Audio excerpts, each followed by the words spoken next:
Friends, स्वागत है आपका मेरे यूट्यूब चैनल ग्रोइंग स्टडी में। तो पिछले वीडियो में अपन ने देखा था संविधान के स्रोत देख लिए थे, कौन कहाँ से लिया गया, ब्रिटिश संविधान से क्या लिया गया, अमेरिका संविधान से क्या लिया गया, ये सब अपन ने पिछले वीडियो में देख लिया था। ठीक है, अगला टॉपिक अगला क्या है, देखो संविधान की अनुसूची। आज अपन पढ़ेंगे संविधान की अनुसूचियाँ। कितनी अनुसूचियाँ हैं टोटल? प्रेजेंट में 12 अनुसूचियाँ हैं। लेकिन कल मैंने बताया था जब संविधान बन के तैयार हो गया था 26 नवंबर 1950 को, 26 नवंबर 1949 को बन के तैयार हो गया था। ठीक है, 26 नवंबर 1949 को बन के तैयार हो गया, तो 26 जनवरी 1950 को लागू हो गया था। 1950 को लागू हो गया था। ठीक है, तो उस टाइम पे कितनी थी अनुसूचियाँ? उस टाइम पे थी 8 अनुसूचियाँ। ठीक है, लेकिन प्रेजेंट में कितनी है? 12। तो ये याद रखना। आज अपन अनुसूचियों को देखेंगे। तो प्रथम अनुसूची में क्या है? राज्य और संघ का उल्लेख किया गया है। राज्य और संघ का उल्लेख किस में किया गया? प्रथम अनुसूची में। तो कितनी है टोटल? 12 अनुसूचियाँ हैं। उसमें से पहली में क्या है? राज्य और संघ। राज्य और संघ की बात की गई, यानी कि जो राज्य है और संघ की बात की गई। तो इसमें क्या वर्णन किया गया है इस पहली सूची में? जो अपने 28 राज्य हैं और 8 केंद्र शासित प्रदेश हैं। ठीक है, 28 राज्य और 8 केंद्र शासित प्रदेश प्रेजेंट में, क्योंकि जम्मू कश्मीर के बनने से पहले 29 राज्य थे। तो जम्मू कश्मीर और लद्दाख को क्या बना दिया? केंद्र शासित प्रदेश। तो वो हो गए 8 केंद्र शासित प्रदेश हो गए, और 29 से 28 क्या हो गए? राज्य हो गए। ठीक है, तो प्रथम अनुसूची में इसी का वर्णन किया गया है, राज्य और संघ का उल्लेख किया गया है। दूसरी अनुसूची में क्या है? भारत की राज्य व्यवस्था के विभिन्न पदाधिकारियों का वेतन। ठीक है, यहाँ वेतन मिला, विभिन्न पदाधिकारियों का वेतन, जैसे हाई कोर्ट है, हाई कोर्ट के जज, सुप्रीम कोर्ट के जज, उपराष्ट्रपति, राष्ट्रपति, लोकसभा के अध्यक्ष, उपाध्यक्ष, इन सभी का जो वेतन की बात करी गई है वो दूसरी अनुसूची में करी गई। तो ये इम्पोर्टेंट है, ऐसा पूछा जाता है कि वेतन भत्ते की जो बात की गई है पदाधिकारियों की, तो वो किसमें है? दूसरी अनुसूची में। ठीक है, अब देखते हैं तीसरी अनुसूची। तीसरी अनुसूची में क्या है? इसमें विभिन्न पदाधिकारियों, मंत्री, उच्चतम न्यायालय के न्यायाधीश, ठीक है, और भी हैं अध्यक्ष, लोकसभा के अध्यक्ष वगैरह, ये सब इनकी क्या है? शपथ का वर्णन है इसमें, जो ओथ लेते हैं शपथ, ठीक, उसका वर्णन है इसमें तीसरी अनुसूची में। तो क्या है तीसरी अनुसूची? इसमें विभिन्न पदाधिकारियों, मंत्री, उच्चतम न्यायालय, उच्च न्यायालय के न्यायाधीश, उपाध्यक्ष, लोकसभा के उपाध्यक्ष, अध्यक्ष, इन सभी की शपथ का वर्णन किया गया है। ठीक है, तो शपथ का वर्णन तीसरी में किया गया। अब चौथी अनुसूची में क्या है? राज्यसभा में प्रतिनिधित्व का विवरण। लोकसभा और राज्यसभा दो होती हैं, तो राज्यसभा में प्रतिनिधित्व का विवरण का मतलब क्या है? जो राज्यसभा में प्रतिनिधि आते हैं उनका विवरण दिया गया है, कौन, कैसे, कहाँ से। ठीक है, तो ये चौथी अनुसूची में राज्यसभा में राज्यसभा के बारे में वो बताया गया था। वो किस में बताया गया? चौथी अनुसूची में। ठीक, राज्यसभा में प्रतिनिधित्व, रिप्रेजेंटेड का वर्णन मिलता है राज्यसभा में।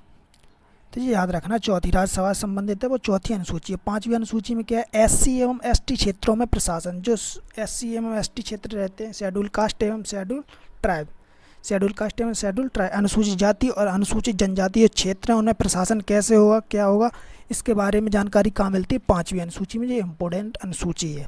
ठीक है, एससी एवं एसटी के क्षेत्रों में प्रशासन कहाँ मिलता है, क्वेश्चन पूछा जाता है, तो पाँचवीं अनुसूची में। तो याद रखना। अगली अनुसूची है छठवीं अनुसूची। इसमें क्या बताया गया है? ATMM राज्यों के जनजातीय क्षेत्रों में प्रशासन। ATMM का मतलब क्या है? असम, त्रिपुरा, मिजोरम, मेघालय। असम, त्रिपुरा, मिजोरम, मेघालय। ठीक है, ATMM शॉर्ट में लिखा है ATMM, असम, त्रिपुरा, मिजोरम, मेघालय। राज्यों के जनजातीय क्षेत्र हैं, ये वाले जो जनजातीय क्षेत्र हैं, उसमें प्रशासन कैसे किया जाएगा उसके बारे में छठी अनुसूची में बताया। तो ये इम्पोर्टेंट ये भी है, क्योंकि पूछा जाता है कि ये जो 4 राज्य हैं ATMM राज्यों के जनजातीय क्षेत्रों में प्रशासन का वर्णन किस में किया गया है?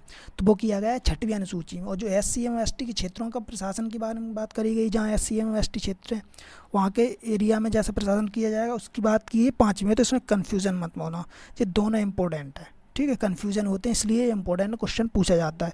ठीक, तो ATMM का मतलब है असम, त्रिपुरा, मिजोरम, मेघालय।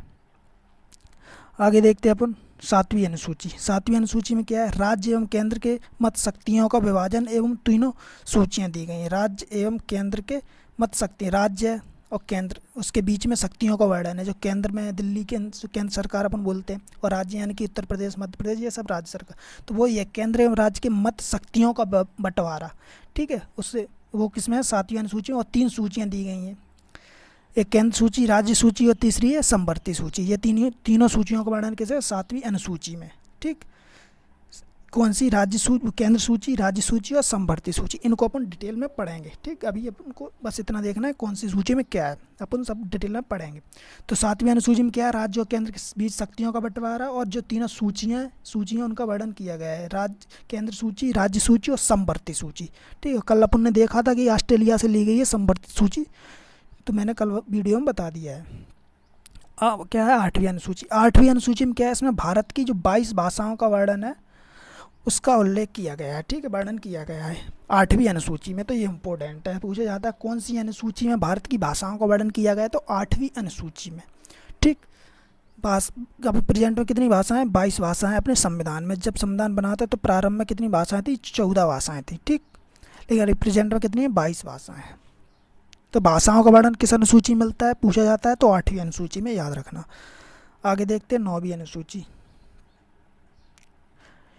इसके अंतर्गत राज्य द्वारा स्थापित संपत्ति के अधिग्रहण की विधियों का उल्लेख मिलता है 9वीं अनुसूची में। तो इतनी खास इंपॉर्टेंट नहीं है ये 9वीं अनुसूची। इसके अंतर्गत राज्य द्वारा संपत्ति के अधिग्रहण की विधियों का, संपत्ति का जो अधिग्रहण करता है राज्य, उसकी विधियों का, उसके नियमों का वर्णन किया गया है। ठीक, तो 9वीं अनुसूची इतनी इंपॉर्टेंट नहीं है। 10वीं अनुसूची इंपॉर्टेंट है। देखो इसमें क्या है, यह संविधान में कब जोड़ेगी, मैंने बोला था जब बनी थी तब कितनी थी, 8 अनुसूचियाँ थी। ठीक, 9 भी जोड़ी गई, 10 भी जोड़ी गई, 11 भी जोड़ी गई, 12 भी। तो 9, 10वीं कब जोड़ी गई, ये इंपॉर्टेंट है, पूछा जाता है। यह संविधान में 1985 में 52वें संविधान संशोधन के तहत, कौन से नंबर का संविधान संशोधन था, 52वें। कब हुआ था, 1985 में संविधान संशोधन द्वारा जोड़ेगी। और इसमें क्या बात कही है सूची में, दल बदल में से संबंधित कानून है। दल बदल लेते, पार्टियां जो होती हैं वो दल बदल लेती हैं, कोई कांग्रेस बीजेपी में चला जाता है, ऐसे आरजेडी वगैरह चेंज करते रहते हैं अपने दल, तो उससे संबंधित उनके नियम होते हैं, ऐसे चेंज नहीं कर लेते। ठीक है, तो उसके नियम की जो पूरी जानकारी दी रखी है वो 10वीं अनुसूची में दी रखी है, दल बदल। तो ये क्वेश्चन पूछा जाता है, दल बदल कानून किसवीं अनुसूची में आता है, तो वो आता है 10वीं अनुसूची में। ठीक है, और कौन सा संविधान संशोधन में जोड़ी गई थी, 52वें संविधान संशोधन में 1985 में। मोस्ट इंपॉर्टेंट है, आता है क्वेश्चन। ठीक, अब अपन देखें 11वीं अनुसूची, इंपॉर्टेंट है ये भी। यह 73वें संविधान संशोधन द्वारा 1992 में जोड़ी गई है सूची, पंचायती राज से संबंधित है। ठीक है, पंचायती राज से संबंधित है। तो 11वीं अनुसूची किससे संबंधित है, पंचायती राज से। तो ये इंपॉर्टेंट है, एमपीपीएससी में बिल्कुल टॉपिक ही अलग है, पंचायती राज। ठीक, तो ये इंपॉर्टेंट है। कब जोड़ी गई, ये इंपॉर्टेंट है, 73वें संविधान संशोधन द्वारा 1992 में यह जोड़ी गई। और यह किससे संबंधित है, पंचायती राज से। तो पंचायती राज पूरा टॉपिक है, इसको अलग अपन अच्छे से समझेंगे। ठीक है, 12वीं अनुसूची देखो कब जोड़ी गई। 12वीं अनुसूची भी 74वें, 73वें ऊपर वाली, 11वीं और 74वें संविधान संशोधन द्वारा 12वीं जोड़ी गई, ये भी 1992 में। यह नगर पालिकाओं से नगर पालिकाओं की जो संस्थाएं उनसे संबंधित है 12वीं अनुसूची। और 11वीं किससे है, नगर पालिका, वो पंचायती राज्यों से। तो ये दोनों इंपॉर्टेंट, 11वीं और 12वीं, ये है पंचायती राज से और ये है अपनी नगर पालिका से संबंधित अनुसूची। तो ये कितनी हो गई, 12 अनुसूचियाँ हो गई। इसमें 11वें नंबर की इंपॉर्टेंट है, वो 12वें नंबर की इंपॉर्टेंट है, 11वें नंबर की इंपॉर्टेंट है। इसका पूरा टॉपिक ही ये दोनों अपने एमपीपीएससी में आते हैं। ठीक, अलग सेपरेट कर रखा है इनको, तो अपन अच्छे से इसको देखेंगे। और क्या है, 10वीं अनुसूची इंपॉर्टेंट है, कब जोड़ेगी, 12वें संविधान संशोधन द्वारा। ठीक, तो आज अपन क्या देख लिया, अभी अपन ने देख लिया अनुसूचियाँ, 12 अनुसूचियाँ समझ ली। इनको डिटेल में भी देखेंगे अपन, अभी इतना थोड़ा थोड़ा समझ लो, इससे समझ में आया कि कौन सी अनुसूची में क्या चीज़ है। ठीक, अब देखो संविधान के महत्वपूर्ण भाग देख लो। भाग कितने बताए थे, 22। मेन जो भाग हैं वो 22 ही हैं। ठीक है, उसमें कुछ ऐड होते रहते हैं, बीच में 1 2 3 ऐड हुए हैं, तो टोटल मिला के 25 मान लिया जाए, लेकिन जो मेन भाग हैं वो 22 ही है अभी। ठीक, जैसे पार्ट 9 है, उसमें 9A करके जोड़े रखा है, तो ऐसे 23 हो जाएंगे, मतलब ऐसे करके। ठीक है, तो 22 भाग हैं संविधान में, 25 माने जाते हैं अभी प्रेजेंट में, बट लेकिन जो है मेन वो है 22। जैसे आर्टिकल 395 हैं, टोटल मेन में जो है वो 395 ही हैं अभी, लेकिन वैसे एक्ट वगैरह को जो जोड़ दिया जाए उसके अंदर, जैसे 21 का ये है, ऐसे जोड़ दिया जाए तो कितने हो जाते हैं, 450 के ऊपर। ठीक, लेकिन मेन में क्या है, वो जोड़ तो उसी में रहे, जैसे 20 है कोई आर्टिकल, 21 है उसमें कोई जोड़ दिया ये, तो ये 21 एक ही माना जाएगा। लेकिन इसका क्या, एक को भी अलग ले लेते तो वो हो जाते फिर अलग, इसलिए वो 450 प्लस है आर्टिकल, वैसे 395 है। तो बस ऐसे ही। तो संविधान के कितने भाग हैं 22। देखो महत्वपूर्ण भाग देख लो, इसमें थोड़ा समझ लीजिए संविधान के महत्वपूर्ण भाग। भाग 1 में क्या है, संघ और उसका राज्य, आर्टिकल 1 से लेके 4 तक। संघ और उसका राज्य, जो केंद्र है और उसके राज्य हैं उसके बारे में वर्णन दिया रखा है संविधान के भाग 1 में, आर्टिकल 1 से लेके 4 तक। तो ये इसमें क्या है, संघ और राज्य। दूसरे भाग में क्या है, नागरिकता, आर्टिकल 5 से 11। नागरिकता मतलब सिटीजनशिप, कैसे अपन नागरिकता इंडिया की ले सकते हैं, कैसे छोड़ सकते हैं, ये सब चीज़ें हैं भाग 2 में। यानी कि नागरिकता वाला जो पूरा भाग 2 है उसमें है 5 से 11 आर्टिकल, इसमें सब दे रखा है। तो अपन इसको भी डिटेल में पढ़ेंगे। अभी अपन को ऊपर ऊपर से देख रहे हैं, इससे इतना समझ में आ जाए कि कौन से, जैसे अनुसूची बताएं उसमें समझ में आया कौन सी अनुसूची में, 8वीं अनुसूची में क्या है, तो इतना समझ में आ जाए। क्वेश्चन इतने से ही बनते हैं। और भाग में ऐसा पूछा कि नागरिकता कौन से भाग में है, तो भाग 2 में, तो इतना है। लेकिन डिटेल में अपन थोड़ा बहुत इंपॉर्टेंट जो है वो देखेंगे। नागरिकता इंपॉर्टेंट, इसको अपन देखेंगे डिटेल है। आर्टिकल 5 में क्या है, 6 में क्या है, कैसे नागरिकता ले सकते हैं, कैसे छोड़ सकते हैं। ठीक, आ जाओ भाग 3 में। ये तो इम्पोर्टेंट है ही। भाग 3 में क्या है पूछा जाता है, मौलिक अधिकार, फंडामेंटल राइट्स। ठीक है, मौलिक अधिकार है भाग 3 में, ये इम्पोर्टेंट है। इसको तो अपन डिटेल से बिल्कुल पढ़ेंगे ही, मौलिक अधिकार। ठीक, 12 से लेके 35 तक अपन को कितने अधिकार मिले हैं, 6 अधिकार। अपन देखेंगे सब डिटेल में जब अपन भाग 3 पढ़ेंगे, मौलिक अधिकार बताएंगे। तो अभी बस इतना रखो कि याद कि भाग 3 में क्या है, मौलिक अधिकार 12 से 35। ठीक, इनको डिटेल में देखेंगे। भाग 4 में क्या है, राज्य के नीति निर्देशक तत्व। राज्य के नीति निर्देशक तत्व आर्टिकल कितने से 36 से 51 है।